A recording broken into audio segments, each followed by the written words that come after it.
Australia is living on borrowed time. Caltex is shutting down its oil refinery at Kurnell in Sydney. The country pulls millions of barrels of crude oil out of its own ground every single year. We have all the assets to be a self-sufficient fuel producer and also an exporter. But if fuel imports stopped tomorrow, Australia would have less than 3 weeks before the entire country went down on its knees. Not 90 days like every other serious developed nation on Earth. 3 weeks. And here is what makes that truly insane. 96% of Australia's own oil gets shipped straight out of the country the moment it comes out of the ground. And the fuel Australia actually runs on. 90% of it is imported from foreign ships sailing in from abroad. So how does a country sitting on millions of barrels of its own oil end up 3 weeks away from total collapse? That answer will shock you.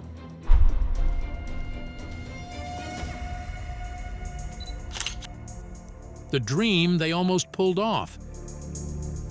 Why do we think we don't need to do that anymore? Is it just too expensive for us to do it? Do the oil companies not want it done here because of their cost? What's the problem with us making our own petrol? How on earth did Australia end up in this horrible position? To understand that, you have to travel back to the early 1950s.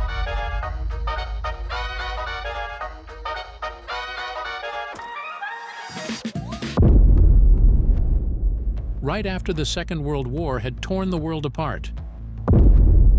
Because that war had burned something deep into the Australian government's memory.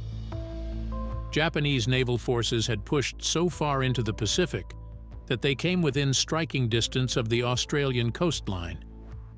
And in those terrifying months, every drop of fuel Australia burned had to arrive on foreign ships crossing foreign waters.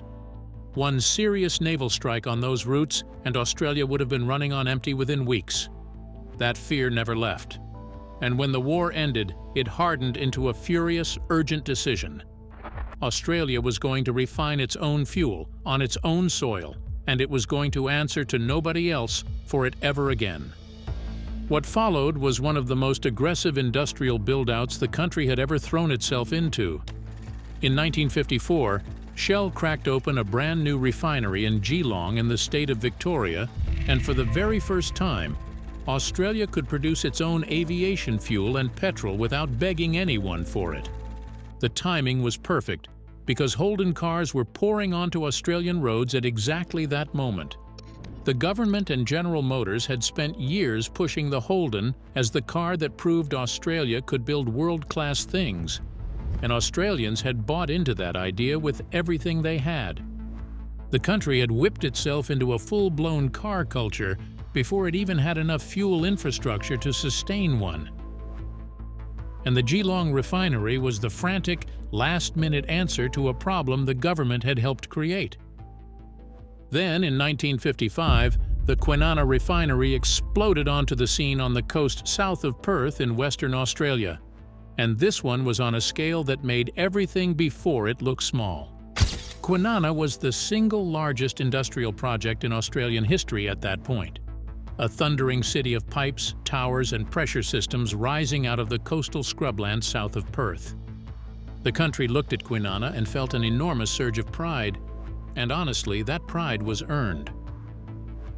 Australia had built something genuinely world-class, and it showed. But buried deep inside Kwinana's foundations was a decision that nobody was talking about loudly. And that decision was going to cost the country dearly. The entire plant had been deliberately built on the coast so that tanker ships carrying crude oil from Kuwait, Saudi Arabia, and Indonesia could pull up and unload directly into its systems. Every furnace and every pipe inside it had been engineered specifically for heavy crude oil, which is the thick, dark, syrup-like crude that comes out of the Middle East and is loaded with sulfur. To process that kind of crude properly, you need equipment that is built hard and rigid around its exact density and chemical composition. Kwinana had exactly that, and nothing else. There was no pipeline connecting it to any Australian oil field, because in 1955 there were no Australian oil fields that mattered. The whole plant had been built from the ground up on the assumption that Australia would always be buying its crude from someone else, and that assumption was sitting quietly in the background like a lit fuse. In 1956, a third major refinery opened near Sydney, and that very same year the Suez Crisis detonated across the Middle East. Egypt seized the Suez Canal, oil shipments from the Middle East collapsed into chaos almost overnight, and Australia found itself watching its entire fuel supply twist in the wind while foreign governments made decisions it had absolutely no power to influence. That crisis should have shaken Australia to its core and forced a complete rethink of the whole strategy. Instead, the government bought more foreign crude and buried its head back in the sand. By the end of the decade, Shell, BP, Mobil and Caltex had poured more than $100 million into the Australian refining industry together, and the country had climbed from covering just 15% of its own fuel demand all the way up to roughly 80%. The dream felt completely real, but every single refinery in the country had been built to run on heavy imported crude, and that fact was sitting quietly in the background, waiting with extraordinary patience. It was waiting for the day Australia finally discovered oil of its own, because when that day came, it was going to change absolutely everything. The wrong oil. When Esso and BHP punched through the rock beneath Bass Strait off the coast of Victoria in 1967 and struck oil in enormous quantities, Australia went completely wild with excitement. Politicians rushed to cameras and declared that the country had finally found the resource that would smash its dependence on foreign crude forever. The drilling crews were treated like conquering heroes. The newspapers ran jubilant front pages. For one brilliant electric moment, it felt like every sacrifice, every investment, and every anxious year of importing foreign oil had been leading to exactly this triumphant discovery. Then the scientists analyzed what had actually come out of the ground, and the celebration began to die a slow, horrible death. Australian crude was light. It was almost clear and fluid, with barely any sulfur in it at all. In global terms, that made it extraordinarily premium crude oil, the kind that refineries around the world compete fiercely to get their hands on because it needs less processing and produces more valuable output per barrel than almost anything else available. Every refinery in Asia, Europe, and America would have loved to process it. But the brutal irony was that every single refinery in Australia was completely wrong for it.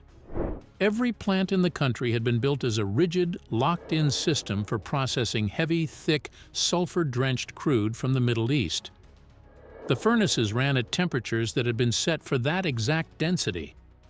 The cracking units, which are the machines that tear crude oil apart and rebuild it into usable fuels like petrol and diesel, had been sized and calibrated for that exact chemical makeup. So when light Australian crude ran through those systems, it moved at the wrong rate, reacted differently, and produced outputs that the machines were never designed to handle efficiently. Fixing that problem would have meant spending hundreds of millions of dollars per refinery to completely overhaul equipment that had only just been built. And here is where the story stops being a simple tragedy and becomes something that should make Australians genuinely furious. The companies that owned Australia's refineries, Shell, BP, and Caltex among them, also owned refineries in Singapore. So they could load Australian light crude onto a ship, sail it to Singapore, refine it there at a fraction of what local repairs would cost, and sell the finished fuel straight back to Australia at a profit. Every single one of those companies was making money coming and going. There was absolutely no reason for any of them to spend hundreds of millions fixing Australian plants when the cheaper, faster, more profitable Asian option was already sitting there waiting. The decision was made quietly in corporate boardrooms with no public debate and no national conversation. Australia's own oil would be shipped out, and the foreign oil imports would keep flowing in. At the peak of Gippsland Basin production in the early 1970s, the situation had become almost surreal. Australia was simultaneously shipping its own premium light crude north towards Singapore to be processed by someone else. while importing heavy Middle Eastern crude south to feed its own refineries that could not handle Australian oil. Two completely separate oil supply chains were running in opposite directions across the same ocean at the same time, both costing the country money, because the entire industrial system had been built around the wrong product from the very beginning. To make matters even worse, the geography of where Australia's oil actually sat was absolutely savage.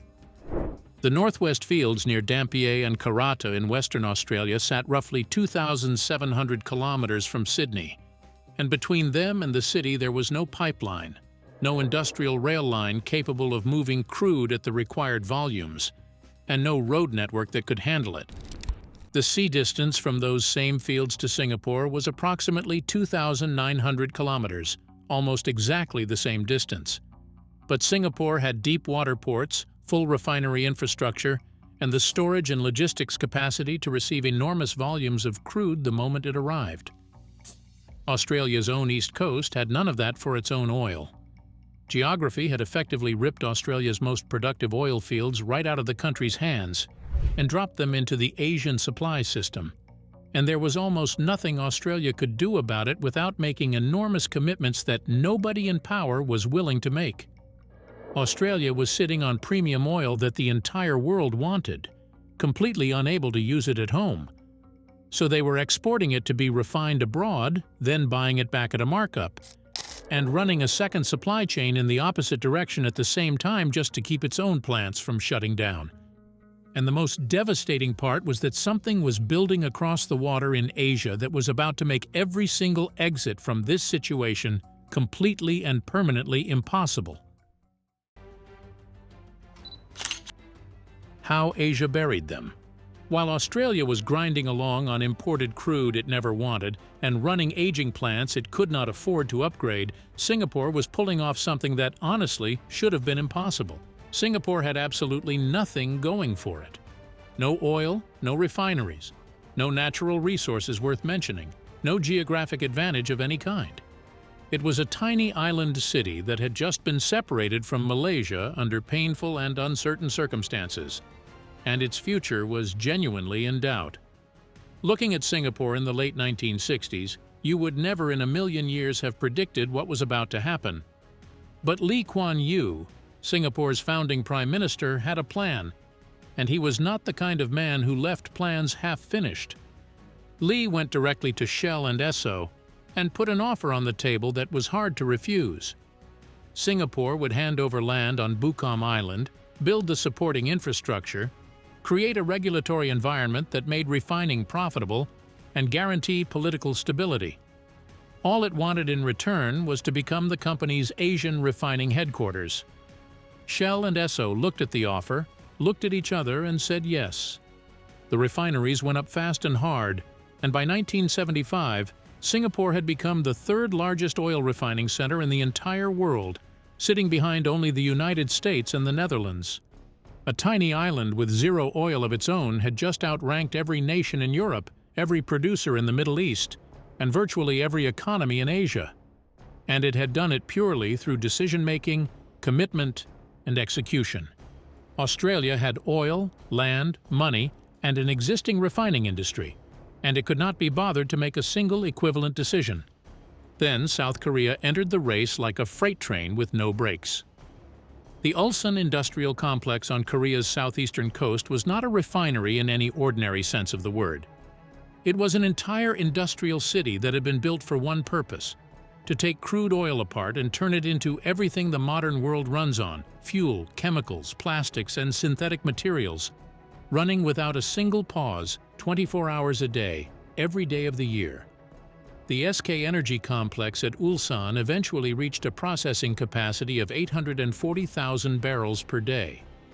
To truly feel what that number means, consider this. Australia's entire national refining industry, all 8 plants running simultaneously at their absolute maximum capacity, could not match what a single complex in one South Korean city was processing on its own.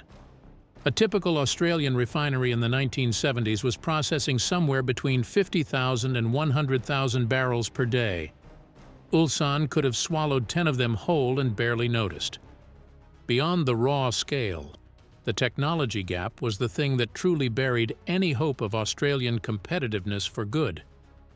The Asian refineries being built during this era had mastered what the industry calls complex refining, which is the ability to take the cheapest, lowest quality crude available anywhere on the market and squeeze the maximum possible value out of every last drop of it. For every single barrel that went into an Asian complex refinery, more jet fuel, more premium diesel, and more petrochemical products came out the other side compared to what a simple Australian refinery could ever produce, and with dramatically less waste. The financial gap between the two was not something that could be closed with modest investment or clever management. It was a chasm, and it was getting wider every single year. By the late 1970s, the economics of Australian refining had become completely indefensible. Shipping crude to Asia, having it refined there, and importing the finished fuel back was so much cheaper than running Australian plants that there was no honest argument left for keeping those plants alive on purely commercial grounds. The oil companies that owned them could see the writing on the wall clearly, and they were already making quiet preparations for what came next. Two forces had now slammed the trap shut from both sides at once: the structural incompatibility inside Australia and the unstoppable Asian refining machine outside it. And what followed was not an explosion or a sudden crisis. It was something far colder and far more deliberate than that. The quiet demolition. The decision to dismantle Australian refining was never announced in a single dramatic moment, and that is one of the most chilling things about what happened next. There was no parliamentary crisis, no national emergency declaration, no moment where the government stood up and told Australians that their country was about to lose the ability to produce its own fuel. Instead, the demolition was carried out one quiet corporate decision at a time, spread across nearly 2 decades, while the government watched from the sidelines and did almost nothing to stop it. In 2003, the Port Stanvac refinery in South Australia was shut down. A company made a commercial decision, and that was the end of it. Most Australians had no idea it had even happened. 9 years later, the Clyde refinery in Sydney was shut down after more than 50 years of continuous operation. Workers who had spent their entire careers inside that plant, men whose fathers had worked there before them, walked out through the gates for the last time and never came back. The site was not torn down or cleared away. It was converted into a fuel import terminal. The tanks were left standing, the pipes were left in place, but the plant that had spent decades turning crude oil into fuel for Sydney was now being used to receive finished fuel from Asian refineries and pump it straight into the city's distribution system. Australia had gutted one of its own refineries and turned it into a delivery point for someone else's product, and barely anyone raised their voice about it. 2014 took Kurnell. 2015 killed Bulwer Island. The explanation was always identical, delivered in the same flat corporate language every single time. Too expensive to maintain, too difficult to modernize. The market has made it unviable, and each time the government nodded along, expressed its understanding of the difficult commercial environment, and moved on without lifting a finger to intervene. Nobody in power was standing up and saying, "Wait, we are losing something here that we cannot get back." Nobody was asking out loud what it would mean for the country when the last of these plants went dark. Then 2021 arrived and took Kwinana. The same Kwinana that had opened in 1955 as the proudest industrial achievement in Australian history. The plant that an entire generation of Australians had been raised to see as proof of what their country could build when it decided to be serious about something. It had been running continuously for 66 years, before BP announced that it was closing down with a press release about market conditions. The Western Australian Premier stepped in front of cameras, cleared his throat, and called it disappointing. 66 years of national fuel production ended with that single word: disappointing. Altona closed the same week, and with those two closures, Australia's industrial spine had been completely removed. What makes all of this truly enraging is a detail that received almost no public attention at the time. In the years immediately before the 2021 closures, Australia's own Department of Energy had been sending furious internal warnings to the government. stating clearly and explicitly that losing Kwinana and Altona would push the country's fuel reserve position below any level that could reasonably be called safe. The recommendations were blunt and specific. Subsidize the plants, acquire them strategically, intervene directly, do whatever it takes to keep them running. Those warnings were written down, circulated through every relevant government department, placed in front of every relevant minister, and then completely ignored. The closures went ahead exactly as planned, and in the years that followed, the government scrambled to build the very storage systems and emergency frameworks it had been urgently told to build before the closures happened, as though those warnings had never existed at all. The final result was devastating. From 8 operating refineries in the early 2000s, Australia had been stripped down to just 2. Lytton in Queensland and Geelong in Victoria were now the only plants left standing. Together, they supplied roughly 10% of national fuel demand. The other 90% was arriving by tanker from South Korea, Singapore, Malaysia, and Japan, sailing through waters that were growing more dangerous and more contested with every passing year. And waiting at the end of those routes was a fuel reserve so dangerously thin that it barely deserved the name. The 20 days before disaster. Here is the raw, ugly truth of where Australia stands right now. If the tankers stopped arriving tomorrow morning, the country would have somewhere between 20 and 30 days before the cracks became crises. Not the 90 days that the International Energy Agency demands its members maintain as a minimum standard for fuel security. 20 days. And in 2022, Australia's own fuel security review revealed something even more alarming, which was that on certain days, net diesel stocks sitting at Australian ports had fallen below 10 days of supply. 10 days! Just think about what diesel actually does for a moment. Diesel is not a convenience fuel. It is the heartbeat of a modern economy. It powers every freight truck hauling food and medicine across the country, drives every freight train, keeps the backup generators running at every hospital, and fuels every tractor and harvester involved in growing the food that Australians eat. So when diesel runs out, everything that depends on it collapses at exactly the same moment. The supermarkets, the hospitals, the farms, and the airports will all start closing down simultaneously, inside the same 2-week window, and there is no clean way to decide which one matters more than the others. To make matters even more annoying, while Australia was sitting on those 10 days of diesel, it was simultaneously one of the largest exporters of liquefied natural gas in the entire world, an energy export giant that could be brought to its knees by a delayed fuel tanker. How does that happen? How does any government allow that to happen? Now here's the most disturbing part of this whole story. The Northern Fuel Corridor, which carries refined fuel from South Korea and Japan down toward Australia, runs directly through the South China Sea, and the South China Sea in 2024 was not a peaceful transit route. Chinese Coast Guard vessels used water cannons against Philippine resupply boats near the Second Thomas Shoal, and in at least one confrontation, physically attempted to board a Philippine vessel while the crew was still aboard. Imagine being on that ship, watching another country's armed Coast Guard vessel pulling alongside you in open water. Just imagine the radio crackling and a voice saying, "Stop your engines, you are in restricted waters." Those confrontations were happening on the exact shipping lanes that carry fuel from South Korean and Japanese refineries toward Australian ports. For China to cut Australia's northern fuel supply, it would need no declaration of war, no dramatic military action, just a decision and a vessel in the right position, and the rest is history.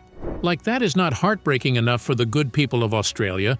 The southwestern route from Singapore and Malaysia squeezes through the Strait of Malacca before it can reach Australian waters, and the Strait of Malacca is one of the most nerve-shredding shipping corridors on the planet. Roughly 25% of all global seaborne trade passes through it, crammed into a channel that narrows to less than 3 kilometers at its tightest point. In 2004, the strait recorded more than 60 serious piracy attacks in a single year. In 2010, armed men boarded a fully loaded tanker in the middle of that strait, held the crew at gunpoint while they systematically pumped the cargo out of the ship and into their own vessel, and disappeared before any naval response could reach them. That happened on the route that carries a significant share of the fuel Australia runs on every single day.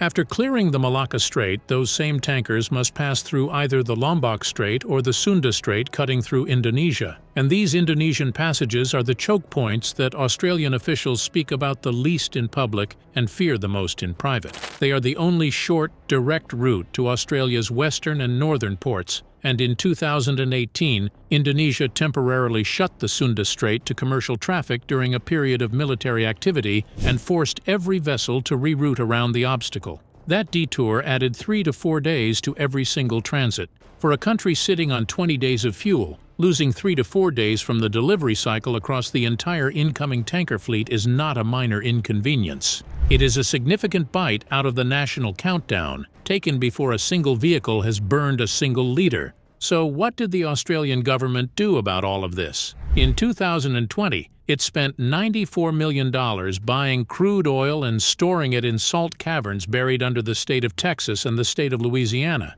inside the American Strategic Petroleum Reserve, sitting 7,500 miles away from the country it was supposed to protect. On the spreadsheet, the reserve number went up and officials could say the benchmark had been improved.